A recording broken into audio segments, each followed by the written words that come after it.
Salve, salve, comunidade do varejo! Um episódio diferente aqui do nosso podcast, um papo com meu amigo, parceiro, Gustavo Chap, CMO da Jet Commerce, e a gente vai falar do nosso livro. Nosso filhote, do Neo Varejo, né, Dani? Neo Varejo, do livro, hoje a gente está gravando esse episódio no dia seguinte, no day after do lançamento, que foi na livraria da Vila aqui do Iguatemi JK. Confesso que fiquei muito feliz, uma galera, né? Muita gente prestigiando. Lotou, o pessoal pegou fila, deu bons feedbacks, a fila estava grande, mas acho que também foi uma oportunidade de encontrar, né, as pessoas que a gente... Relacionamento raiz, né? Encontrar, bater papo, fazer network, gente que não se conhecia, a gente conectou pessoas, foi bem legal. Ficou bem feliz. E a ideia desse podcast é a gente bater um papo um pouco sobre o que a gente... Primeiro, a ideia, né, de como foi o processo do livro, contar um pouco do que a gente tem, mas sem dar todos os detalhes, porque você vai ter que ir lá comprar. Então você acha lá na loja da editora Senac, na Amazon, na Livraria da Vila e vários outros. Tá em todas as livrarias, tanto fisicamente quanto digitalmente. A gente ficou feliz que agora a gente visita a livraria e vê o nosso laranjinha ali no meio de outras feras aí. E a ideia, assim, a gente se conhece há bastante tempo, né, Dani? Já fez alguns projetos juntos e tal, e a gente sempre vive se cruzando aí, de alguma forma as trajetórias se cruzam. A gente dá muita aula, eu particularmente é uma coisa que eu gosto bastante de compartilhar conteúdo, e a gente ficava... a gente batia papo, mas a gente tinha discussões profundas, né? Sobre para onde vai, o que vai acontecer. A gente ficava tentando responder perguntas nossas, né? Inquietações, e discutindo sobre essas inquietações. Pô, para onde que tá indo? Pô, e o digital? Mas vai integrar, e o Omni, mas os desafios são assim. Pô, não dá para mais tratar o vendedor do jeito que trata, tá tudo errado e tal. E aí o Diego Gustavo falou, pô, bicho, a gente tinha que pegar esses papos aqui e botar num livro, né? E aí foi super natural, né? É de fato um bate-papo, mas a gente tentou fazer um formato que ficasse legal de ler e que não fosse nada assim como um manual, né? A gente não tem essa pretensão, não. Mas a gente traz um contexto histórico de por que as coisas chegaram até o ponto que está hoje. E também uma visão de futuro, né? E um entendimento mesmo, né? A gente tem, lógico, a nossa experiência aí de dar aula, de mercado, mas muita experiência de cliente, né? Falou, nossa, esse cara fez esse negócio, olha o que ele descobriu, como ele, né? Porque a gente tá aprendendo a todo momento, não tem... O varejo é muito dinâmico, né? Ele tá... Paul Underhill fala, né? O varejo está se reinventando a cada minuto, vai sair na frente quem entender para onde está indo, né? Muito... orientado pela mudança de comportamento. Porque ele trabalha com sonho, né, Zanco? Ele trabalha com essa expectativa do consumidor, com o modelo de vida das pessoas, com o que a gente está vivendo agora, que é uma coisa que eu sou apaixonado, que é esse choque geracional, né? Então é a geração Z dominando o consumo, a geração mais velha entendendo como as coisas estão se transformando e se adaptando. E tá vindo uma turma aí que... tá nadando de braçada no digital. A gente acabou de gravar um episódio aqui que chacoalhou muito aqui, né? Assim, realmente é uma dinâmica, é um fantástico mundo novo. E eu queria chamar a atenção para umas coisas que... Uma que eu achei muito legal, a gente terminou ontem o evento, era para terminar às 9, terminou às 10, né? Galera fechando a livraria. E o vendedor... Terminou porque mandaram a gente embora. E o vendedor da livraria veio falar, além de falar, pô, vendeu pra caramba, ficou muito feliz e tal... ele falou, pô, eu comecei a ler já, né? E, pô, eu adorei como a linguagem é fácil, tá me ajudando como vendedor. Achei muito legal, cara, o vendedor da livraria já falou, pô, a gente tá nesse mercado. E essa era uma coisa que a gente queria, assim, que fosse um conteúdo fácil de absorver, que não fosse um techniquez, que não fosse uma linguagem inacessível, e acho que é muito da nossa personalidade de tentar construir, de certa forma, autoridade pelo conhecimento, mas sem ficar querendo, de alguma forma, mostrar que sabe mais, o que foi muito das nossas reflexões. E acho que isso tá nessas páginas, né, Gu? Assim, como linguagem direta. Assim. Eu acho que é muito do que a gente discutia. Acho que o que a gente tem mais em comum assim, é essa personalidade mesmo de fazer a coisa sem frescuras e sem cerimônias, né?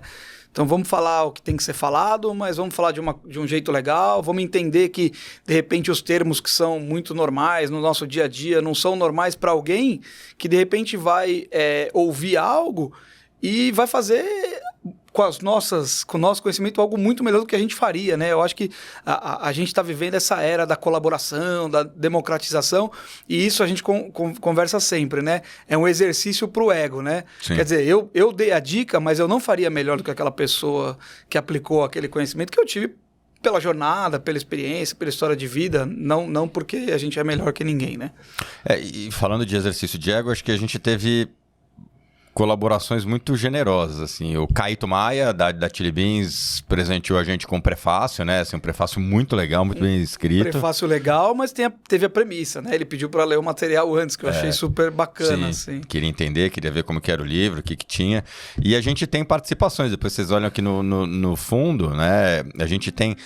Ao longo dos capítulos, a gente vai falar um pouquinho de quais são os capítulos, mas ao final de cada capítulo a gente tem uma participação. Tem lá o capítulo de loja, a Annelise Campoy fala. Né? O Paulo Conejeiro fala em um, Thiago Melo fala acho que no de dados. Sandra Chaio, da Hope. O Ricardo da Probel. O Ricardo da Probel. Então, assim, gente generosa dando, de fato, a visão de quem está lá no varejo, de quem está no dia a dia, de quem... calça o sapato do negócio todo dia. E nesse exercício, o que foi bacana? Quando a gente começou a construir o conteúdo, primeiro foi escolher a divisão dos capítulos, né? Tem vários, lógico, né? A gente tem autocrítica, a gente gostaria de melhorar e refazer, porque senão o projeto não acaba, né? O prazo que chega. Mas a gente optou por passar pelo crivo de uma editora, né? Então a gente poderia ter impresso esse livro antes e tal, mas a gente falou, vamos ver se o que a gente...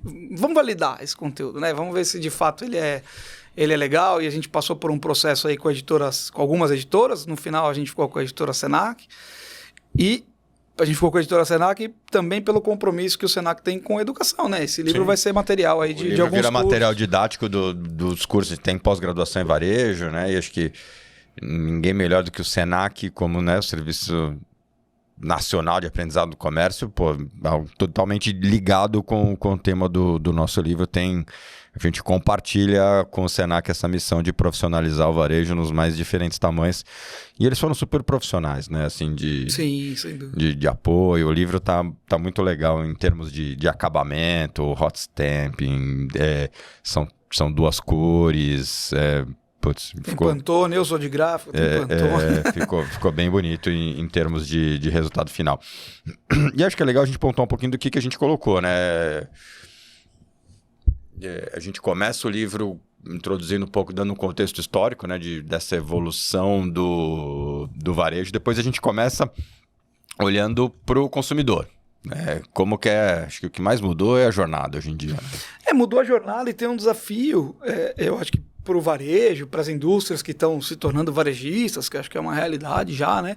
E para quem quer vender algo para alguém, que é conseguir atender de forma personalizada públicos heterogêneos sem perder a essência da marca, né? Sim. Então eu vou adaptar, mas eu também tenho que ter uma personalidade da marca ou da entrega. Eu não consigo ser o mesmo para todo mundo, né? E porque todo dia, hoje, com um monte de opção que tem, dispersão, digitalização, todo dia as pessoas estão se perguntando na sua matriz de decisão de compra, será que eu preciso mesmo? Será que não tem uma opção melhor?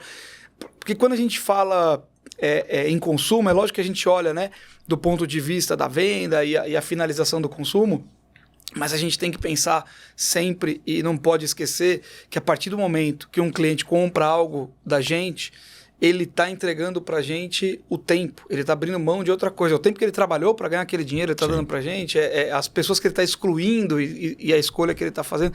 E a gente vem tratando isso de uma forma... Até tem, né, o Dani? Acho que você pode falar da mudança do consumidor e das premissas, né? Como as empresas têm que se preparar para atender esse consumidor muito mais informado, muito mais... O consumidor de hoje, comparando com o do passado, né? Às vezes a gente fica em reflexão, será que as necessidades mudaram, né? Acho que a pirâmide de Maslow lá segue a mesma, acho que as necessidades não mudaram. O que mudou é o acesso que esse consumidor tem à informação, bombardeado com rede social, bombardeado com reviews, opiniões. Então ele tem muito mais informação, tem muito mais opção, e está muito empoderado, né? Então, quando a gente fala de colocar o consumidor no centro do processo de decisão e botar no centro da estratégia da empresa, né? As empresas orientadas ao consumidor, a gente está falando de fato de entender esse cara que é muito diferente. Coitado do vendedor que vai vender um celular para um consumidor hoje em dia, que já viu o review do produto, já viu o unboxing, já pediu informação, já entrou no site de comparação, tem muito mais informação do que até o cara que está vendendo, né? E esse cara que está vendendo é o motivo de um outro capítulo.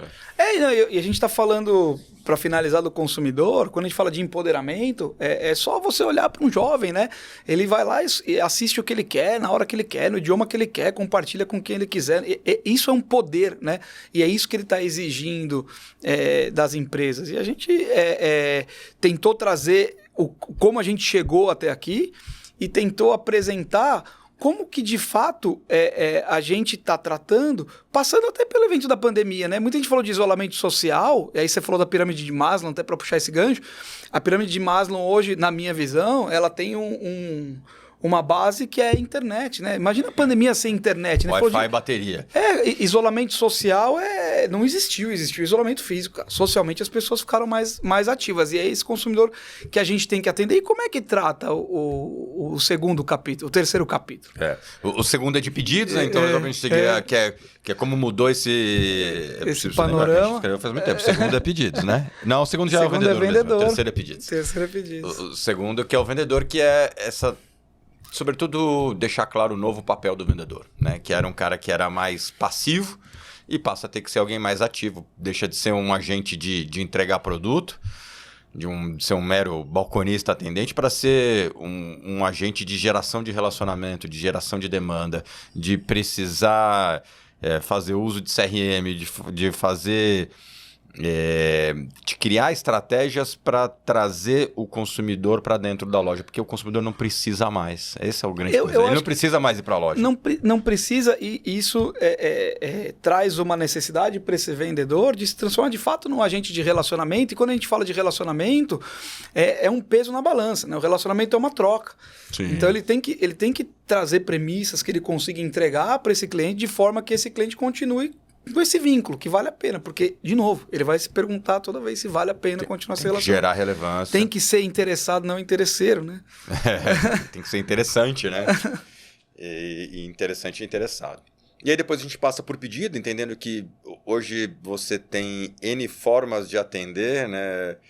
Como que a gente falava com uma entrevistada no podcast hoje, ela falava dos gatilhos de venda, e ela dizia, olha, eu vendo por WhatsApp, eu vendo por rede social, eu vendo por internet, eu vendo por live, eu vendo... Então, assim, a manifestação do interesse do consumidor hoje pode vir de um montão de forma. E a gente quis separar, e até um tema estranho, né? Botar pedido como um capítulo, mas que a gente quis dizer, olha... Uma coisa é chegar à vontade, né? A manifestação e o pagamento. O outro é entregar. Né? E nesse novo varejo, nesse neovarejo, essas coisas não acontecem muitas vezes no mesmo lugar. Não, e tem uma necessidade sistêmica que, assim, quando você olha só para o modelo antigo, né? Eu peguei aquele produto na loja, ninguém vai comprar. Quando a gente está tratando de omnicanalidade, aquele produto está sistemicamente exposto em algum lugar e enquanto alguém está pegando na loja, ele pode estar sendo vendido em outro lugar. Então, tem uma necessidade de entendimento, e aí ela falou bastante aqui, que também ela abriu um pouco a nossa cabeça, de como a gente faz esse relacionamento na entrega, né? Para que esse pedido ocorra de novo, né? Para que o pedido não seja o final desse relacionamento que a gente falou até o momento, né? E aí a gente passa por lógica, onde a gente tem a entrevista da Annelise, no de pedidos o Thiago Mello, meu amigo querido, tem entrevista. E aí quando a gente fala de loja, a gente fala do novo papel da loja física, né? Que é um lugar que valoriza a marca, né? É uma ferramenta de branding, é um lugar que educa o consumidor, é um lugar que... É um ponto de entrega de produto, é um ponto de retirada, de relacionamento, um ponto de evento e também pode vender. Mas eu acho que uma síntese do modelo de loja é que a loja física pressupõe que o cliente tem que se locomover para ir lá. Num grande centro, hoje a locomoção por um fim exclusivo de ir numa loja é complexa pela agenda, pelo trânsito, pelo risco que tem da movimentação nas grandes cidades. E se está numa cidade menor, você tem que se movimentar até um lugar que tem um centro. Mas é que não há mais espaço para você levar um cliente para uma loja e entregar para ele prateleira, vitrine e caixa. Né, você tem que entregar algo mais, porque não, né, a expectativa... Ele fez um movimento para chegar até lá, né? Ele precisa querer ir até aquela loja. E a hora que ele chega na loja, fala assim, nossa, ele ficou 10 minutos na loja, mas quanto tempo demorou para chegar? Quanto tempo ele vai demorar para voltar? Né? Então, a jornada dele começa a partir do momento que ele se motiva a sair de casa para ir para a loja. Você não pode entregar algo trivial, né? Não faz sentido nenhum. E é importante a gente lembrar, e a gente tem defendido muito a tese de que os canais se complementam e se ajudam, né? Então, a loja também é uma ferramenta de venda para o e-commerce. O e-commerce também é uma ferramenta de venda para a loja.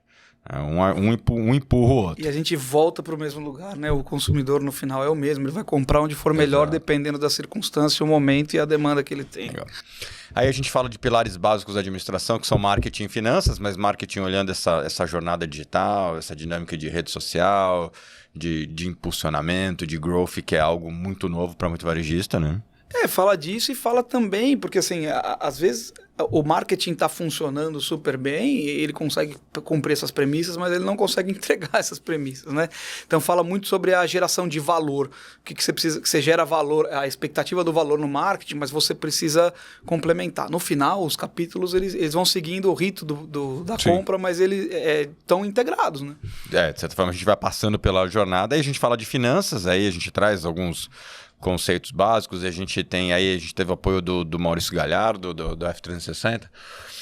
A gente fala nesse novo varejo, um desafio que é, sobretudo no mundo de franquia, onde você tem venda num lugar, entrega em outro, como que você faz esse fluxo financeiro, como que você faz o franqueado ficar com o dinheiro de um pedido que foi comprado no e-commerce e vai ser retirado na loja, ou como que eu faço o caminho inverso do royalty reverso de um produto que é um showroom, comprei numa loja física, vai ser retirado do e-commerce. E aí talvez a grande conclusão é que cada vez menos a gente tem que ficar separando os PNLs, assim, tem que começar a olhar essas coisas juntas, porque um impulsiona o outro. Um impulsiona o outro, e tem uma frase que eu acho que é sua, cara, que ninguém consegue determinar o canal que o cliente vai comprar, a gente não consegue mais forçar. Então, excluir um canal, você está excluindo uma série de clientes que estão preferindo aquele canal, ou você está excluindo o seu próprio cliente naquele momento que ele tem preferência por aquele canal, né? Exato, você quer condicionar alguma coisa, é difícil. Eu tenho um produto tão incrível que eu só vendo online, só vende online. A gente tem até um cliente que vende vitaminas, ele vende muito naquele negócio de call center, mas também vende no e-commerce, né? Também vende no físico. Então... Depois a gente fala de dados. Dados é legal, porque assim, a gente tem uma premissa de dados, tem uma armadilha aí nessa quantidade de dados que existe, né? Um dos nossos fortes lá é justamente uma construção de relatório personalizado para cada cliente, para que ele consiga enxergar. Dentro da plataforma. Dentro da plataforma. Então tem uma série de relatórios RFM, uma série de relatórios avançados e tem um relatório... Você pode escolher um relatório, eu preciso dessa informação. Se essa informação estiver transitando lá de alguma forma, a gente vai conseguir expor para você num relatório personalizado. E tem um vício de olhar para esses dados como números simples, né? E a primeira pergunta que tem no nosso capítulo de dados é muito trazendo para essa linguagem, né? Quem é o seu freguês? Né? Porque no fundo, todos aqueles dados, números e analytics e não sei o que, servem para a gente descobrir quem é o nosso freguês, por que ele comprou, por que ele parou de comprar, por que ele compra mais, qual o potencial que ele tem. E quando a gente fala de dados, acho que fica muito claro também as deficiências que a gente enxerga, sobretudo aí para a turma do varejo físico, que é, poxa, o e-commerce é tão melhor, eu tenho toda a venda identificada, eu tenho toda a venda traqueada, em geral sim, mas se perde muita oportunidade de gerar dado, né, e entender o consumidor no varejo físico. Às vezes, cara, a oportunidade de integrar essa informação, de eu olhar o comportamento do online e levar para o físico, de eu saber quem que está comprando, e aí com base nisso criar fidelidade, medir recência, frequência. Então acho que se talvez tem dentro dos nossos capítulos que acho que a gente tem mais lição de casa, talvez acho que seja dados. Não sei se acho que tem algum que está Não, eu acho que é por aí, porque no final é o que você falou, né? A gente tem que transmitir a melhor experiência para o cliente, independentemente do canal, né? E aí, entendendo que o cliente é o mesmo, tem uma necessidade agora no varejo, no novo varejo, que a gente tem lá os 3 P's que a gente expôs lá, né? Que é personalização, proximidade e privacidade, né? Então, a personalização, você tratar o seu cliente como um qualquer, ele vai embora. A proximidade, ela tem um caráter muito importante aí em dados, porque aconteceu demais, né? As pessoas estão mudando mais rápido de cidade, as pessoas estão mudando de casa, as pessoas estão casando, separando, tendo filhos, mudando a condição socioeconômica até. Se você não tiver proximidade, você vai carimbar aquele cliente. Então, o dado também é dinâmico, né? Você vai carimbar aquele cliente como alguém que aquela vantagem vai fazer diferença e talvez ele fez diferença naquele momento. Hoje não faz mais, né? E que não dá para você pegar a foto e achar que você está vendo o filme, né? Porque é um filme, né? Um filme. É dinâmico. A gente muda, né? A gente muda. Por que os nossos clientes não vão mudar, né? Legal. E aí a gente passa por ESG, né? Entendendo que nesse novo varejo as dinâmicas de governança passam a ser cada vez mais importantes, né? A gente começa a ter o papel dos fundos de investimento, o papel do próprio varejo brasileiro vem de um passado de informalidade, né? Então acho que isso não cabe mais nesse neo-varejo, então governança é um ponto importante. O papel social, que é do varejo, que é o maior empregador do Brasil, né? O varejo é, como setor, quem mais demanda mão de obra, é o maior demandante do Brasil. O agro talvez gere mais grana, mas o varejo é o que emprega mais gente. E a sustentabilidade, né? E aí a gente fala um pouco de caminhos para o varejo se tornar mais sustentável, olhar para a pegada de carbono. E nesse capítulo tem uma citação que a gente fala bastante sobre a era da verdade, né? Então não adianta você, de repente, cumprir um monte de protocolo e não ser de verdade. Tem um caráter social, mas se você não conseguir transmitir isso dentro do valor da marca, de fato essa marca é uma marca sustentável, se não for, não faz, né? Os greenwash, né? Exatamente, acho que está nessa discussão fingir que é verde e não ser, né? Até porque cada vez mais as pessoas estão cobrando esse posicionamento das empresas, mas não adianta ele entender que você fez de maneira forçada, fez só porque era necessário. Só porque queria vender mais, né? Exatamente, fez só porque isso você tem que ser legítimo. Porque senão parece que você quer enganar. E se a gente está falando desde o começo que é importante essa venda por relacionamento, e aí o relacionamento que funciona é o relacionamento de longo prazo, né? Porque aí você falha, melhora e cresce junto, é bom para todo mundo. Os valores estão refletidos nesse capítulo aí também por esse prisma, né? Legal. E aí a gente fecha olhando um pouco para o futuro, né? Olhando se a dinâmica do meta-commerce, que foi um buzz grande, né, 2 anos atrás, o que ela tem de diferença para essa jornada tradicional, olhando já um pouquinho de aplicação de inteligência artificial, né, quanto que chatbot e ferramentas autônomas de venda podem impactar no varejo.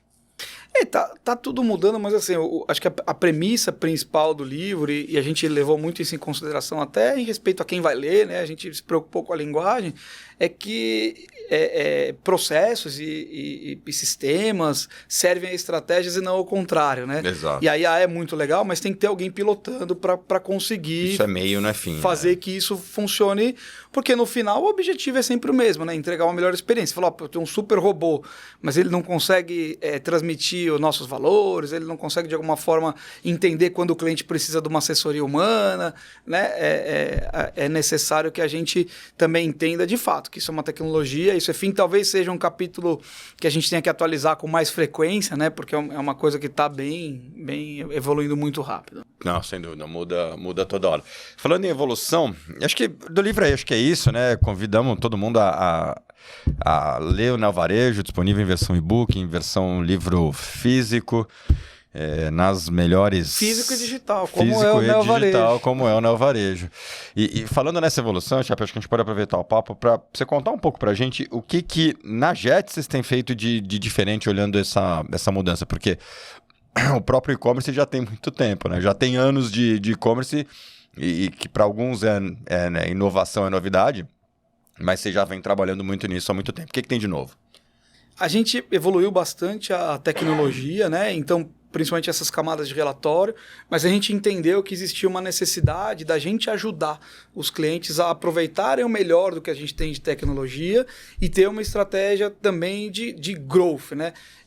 Então, a gente entrega, de fato, esses relatórios, entrega uma tecnologia mais robusta, mas a gente também entende oportunidade. Dentro disso, tem um roadmap paralelo que vai auxiliando esses clientes, né? Então, a gente tem vários casos. A gente fechou alguns clientes muito grandes, falou, eu preciso disso. Então, tem uma premissa do time lá, né? Que é um time bem preparado de CX, que está lá, para ter um entendimento de qual que é o problema, de fato, do cliente, para a gente tentar resolver. Sim.